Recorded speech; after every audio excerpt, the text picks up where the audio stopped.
Hi guys, welcome back to my channel. I hope you're having a great day so far, and welcome to today's video where I'm going to be doing the content creator confessions tag.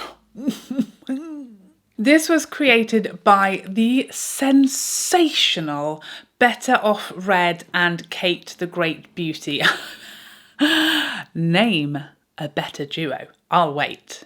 I won't because we have questions to answer, but you can't. So we have 17 questions, but I have a bone to pick with both of you. Why is there 17? Surely an appropriate number would be 10, 15 or 20. Like, why are you doing that to me? 17. It's not a good number for me. It doesn't feel nice. But that's the number they came up with for some reason, and that's the number we're going to be sticking to. So without further ado, pull up our big girl pants and we're going to answer some questions. Some of them are a little bit scary, but we're going to get through this together. It's a safe space. So first up, already I'm sweating. First up, how do you feel about the term influencer? And do you feel that you are one? You can probably tell from the physical reaction that I just created. I don't love it. Don't love the term influencer. It makes me feel very uncomfortable. I hate it. I hate it. I don't like it. It makes me feel a type of way. And there's nothing wrong with it. I can't necessarily pinpoint why I feel so uncomfortable with it. I much prefer content creator. Do I feel I am one is a tricky one, because I literally am. I guess I literally am by definition, the fact that I create videos and I talk about products, and very many of you tell me every single day of my life that I've influenced you to buy something, or you bought something because of my opinion or because of my review. So I know in the literal sense, there's no getting away from that. I know that I do fit the bill, okay? Take me away. You got me, all right? But yeah, I guess I'm not really comfortable with the thought of influencing people, because I feel like that word, to me at least, it kind of sounds like you're doing things against people's will and you're trying to sort of influence and in a negative way, or you're pushing people into things that they don't want to get involved with at times. And I guess for some people that's probably the case, but I have always tried to do the opposite of that. I try to influence people to make good decisions, to consider their own circumstances and their own budget, and remember that we don't have to keep up with the Joneses, that we aren't all creators with the same budget and the same means and all of that stuff. So I do try to influence in a positive way. But yeah, I don't love the word is the short version of that. And we can't give that long answers to every one of these questions, Charlotte. So we're going to have to get snappier with the thought processes. I'm so sorry. It's a terrible start. Number 2 is a simpler one, and one that makes me feel slightly less physically ill. And that is, how did you decide to become a content creator? I think I've talked about this on numerous occasions. Essentially, I was on maternity leave and I was watching a lot of YouTube, while baby was sleeping. There's not a lot to do, I wasn't very good at the when baby sleeps, you sleep.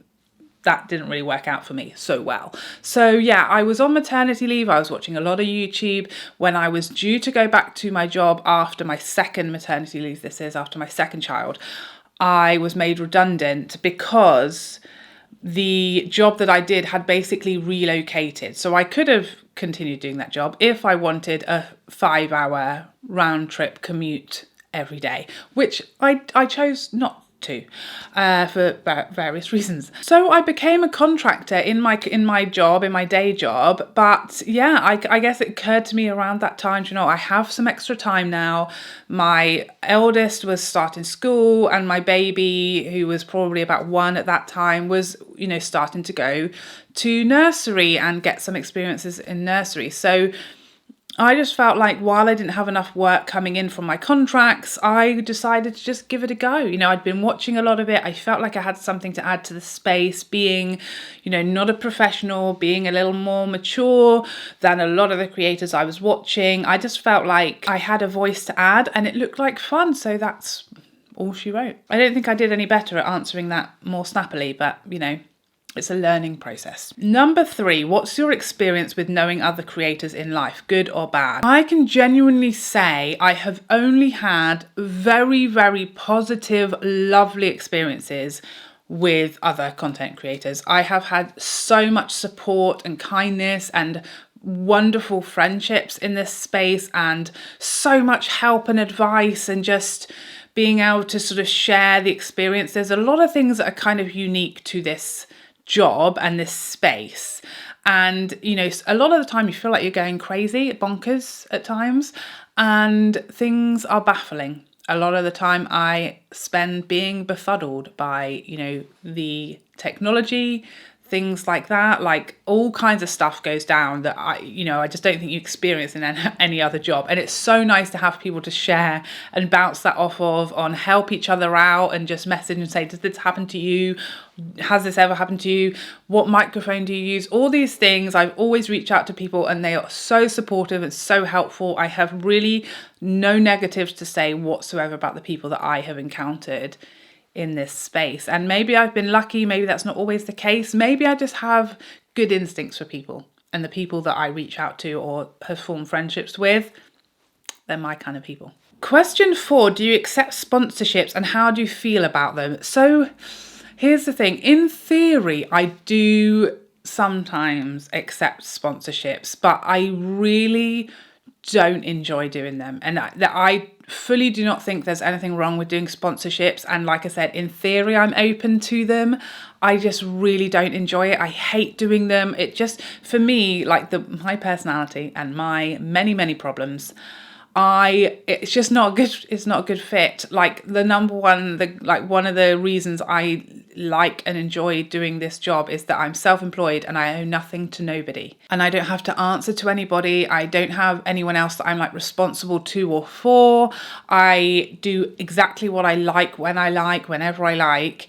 And when you accept sponsorships, that kind of slightly goes away, because you are then, you know, there's some added pressure there that I love to put on myself of, you know, making someone else happy and doing a good job for somebody else and everything that goes along with that. I've never had like I'm not saying never, but I've had very few like smooth, problem-free sponsored like posts that I've done that hasn't caused me like significantly more stress and like just worry and anxiety than if I had just been doing an unsponsored video. So I hate doing them for that reason. I just find I always get stressed about it. It's always like a lot more work than I think it's going to be, and it's just I do it to myself. It's not the brands doing it, it's me. I do it to myself. I put pressure on myself. I stress about things, but it's just mostly not worth it for me. That's why I can't remember the last time I did one. I've turned down like thousands of them, hundreds this year already so far, that I don't really want to. And it's not because I don't think they're like definitely don't think there's anything wrong with doing sponsored posts. I certainly don't judge anyone else for doing them. I just don't enjoy doing it, and it just stresses me out. So I avoid them as much as physically possible. Number 5 kind of goes along with what I've just said, which is, have you had an experience with a brand that has left a bad taste in your mouth? Yes, I have. Yes, I have. I've had several.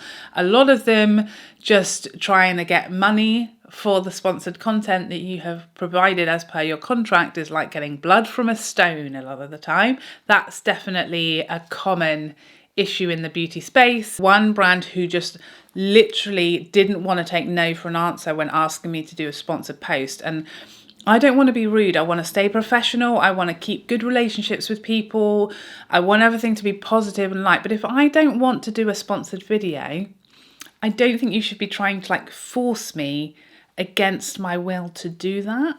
I don't know about you. Yeah, so I've had an experience there where I was just being literally bombarded every day, being very highly pressured and pushed and pushed and pushed to try and get me to agree to make content, which I didn't want to do. And I felt like they like almost were forcing me. I was like, you're almost like forcing me to be rude to you. And I don't want to be rude. I want to keep it friendly and professional, but that wasn't working, and it was just not something I enjoy, and exactly why I kind of avoid sponsorships, because I just seem to get myself into these odd situations that I don't enjoy. I've also had one brand who is a popular fragrance brand that gives out a lot of PR, if you know who I'm talking about, who maybe has contacted me now, I'd say like 4 times, asking to send me PR and then never doing so, which is, I guess, you know, you don't have to, but I wish you'd stop contacting me and asking me if I want it to then not send it. Just leave me alone. It's fine. I'm just minding my own business over here. There's been a few odd things like that, but I've certainly never had a brand do anything like horrendous to me or like really treat me terribly or F me over. That's not happened as yet. We can only look forward to that probably happening at some time in the future. Again, another reason I don't love doing sponsored content. Number 6, how do you deal with negative comments? So this has definitely massively evolved for me over my time on the platform. Initially, I guess just because when you're much smaller, you see every single comment because there's only 3 of them. So you see all of them. So yeah, I feel like when I first started and I was, you know, very naive and just, green and new to the space. And I thought if someone was leaving me a really horrible negative comment, I wanted to like have a conversation. I wanted it to be like a teachable moment. I wanted to educate that person on how we do and don't speak to people and what was wrong with their comment, or maybe get an apology. I wanted that person to understand why what they're doing is not okay to do.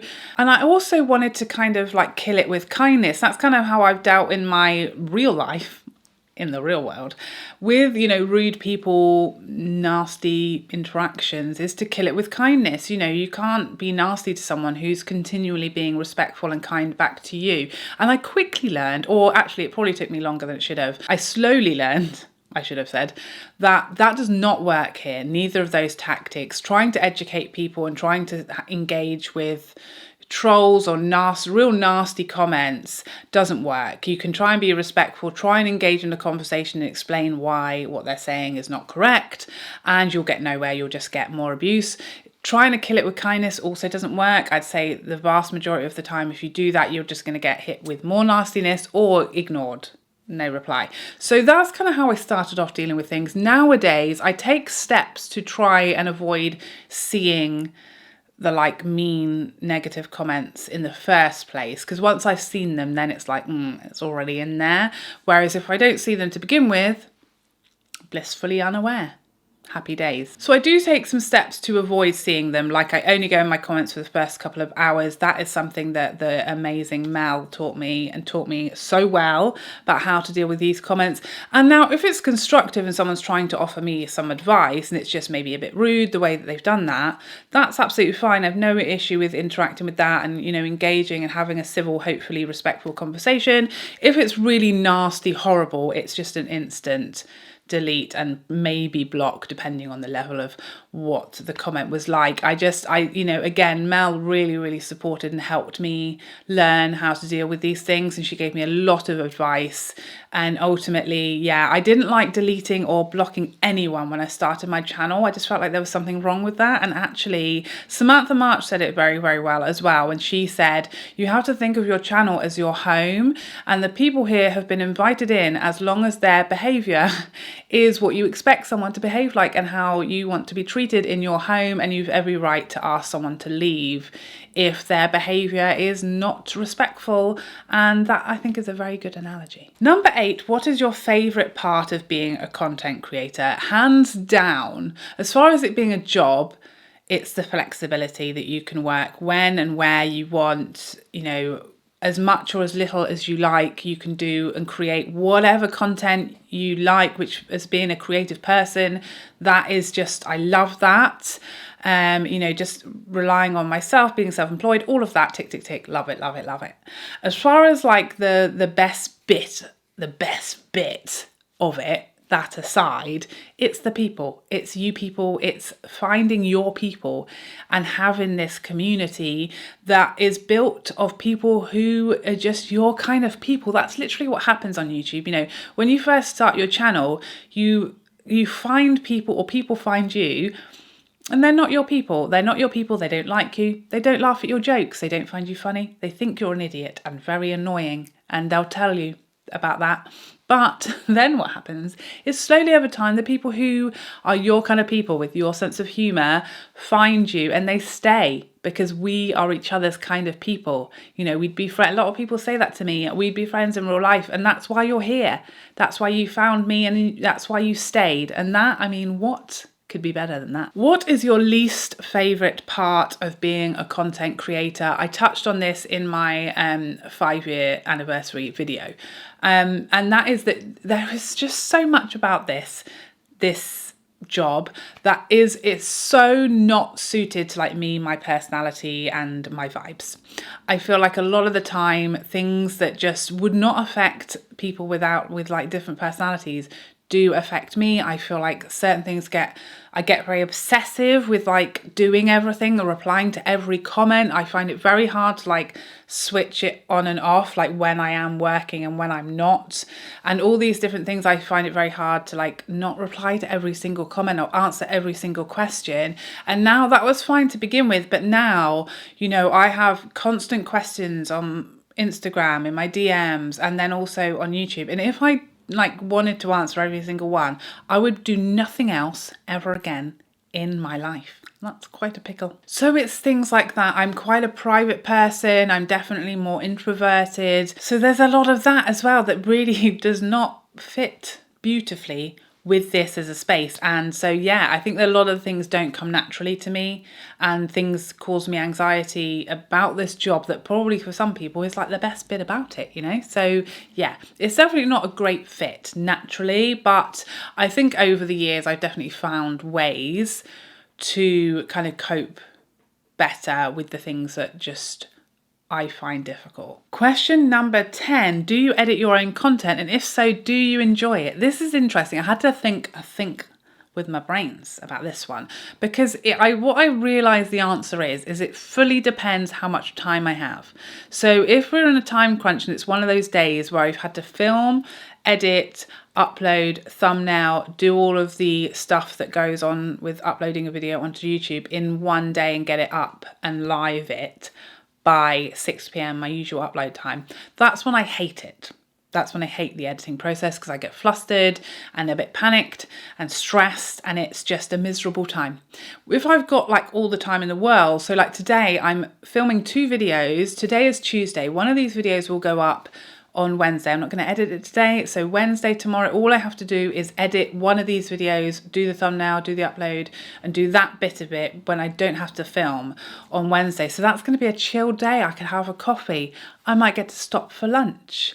You know, exciting times. I think if I've got plenty of time and the video doesn't have to go up today, I actually really enjoy the editing process. And I sometimes think I could actually be an editor, like I could just edit YouTube videos, maybe when I like have got too old to be allowed on the platform. I don't know when that kicks in, but maybe that's in my future. But yeah, if there's a time crunch and I have to get the video up today, I find editing then really stressful because when it's, you know, you can't just casually and relax and do it really carefully and with a thought process and make it fun and entertaining of itself, then I don't like it. 11, where do you draw the line in regard to sharing on social media? So I guess I could be slightly more solid with my line. I guess where I draw the line is like my kids. So I don't share like my kids' faces. Sometimes I'll post, you know, the back of them or things where you can't, or photos or images where you can't really see them. I used to post my kids when they were babies, but obviously I could barely tell which baby was mine when I used to get to nursery. So that was a little different. But now they're getting older and they've started school, I don't like posting, or I don't post my children on my social media or their faces on social media. I just think it's for their privacy and their safety and their security that I don't do that. Nothing about where I live. I've certainly stopped.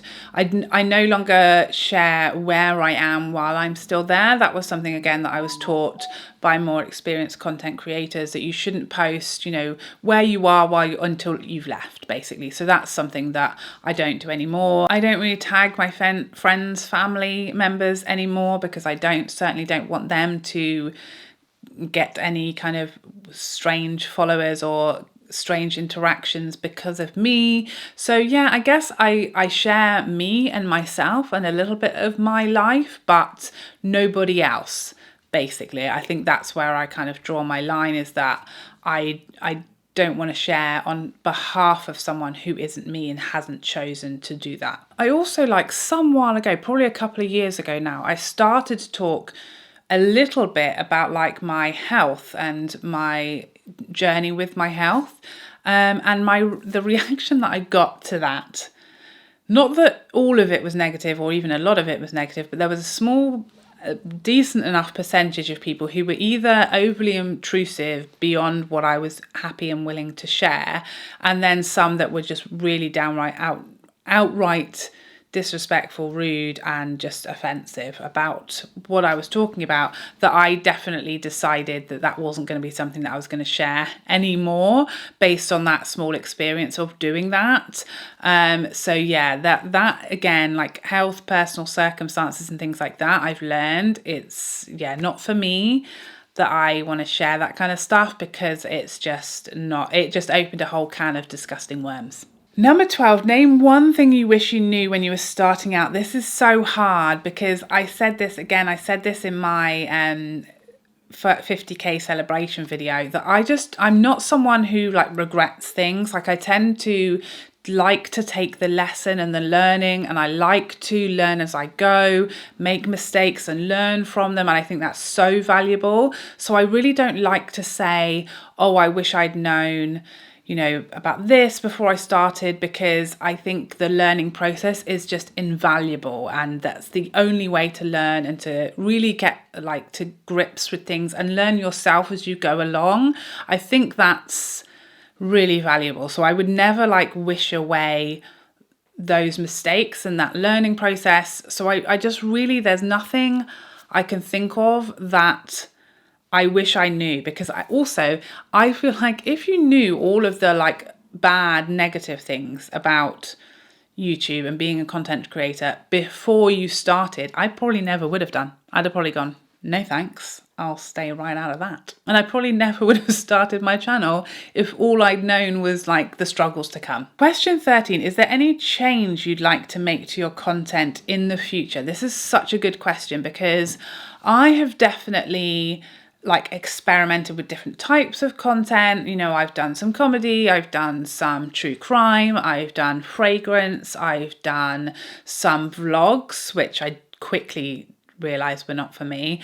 And what else have I done? And I've done some like topical discussions. So I've kind of touched on all different areas and bits and different genres. So I'm definitely fully open to trying different types of content. A lot of the ones I've mentioned that I've already tried have just never really sort of hit or taken off on my channel. Some have been like less popular. So I've, you know, learned that that's just not what people want from me. And I'm always open to trying new types of content and seeing, you know, what is popular and what people want. I think times are changing. I know people love my You Don't Need That series, and I think that's really like perfectly timed, because so many people have now been in the beauty space and buying so much makeup for a few years that a lot of people are now getting like fatigued with it. So I think that moving forward, lots of people want sort of more of that type of content than they do like let's buy all the makeup so much anymore. But yeah, I'm trying to listen.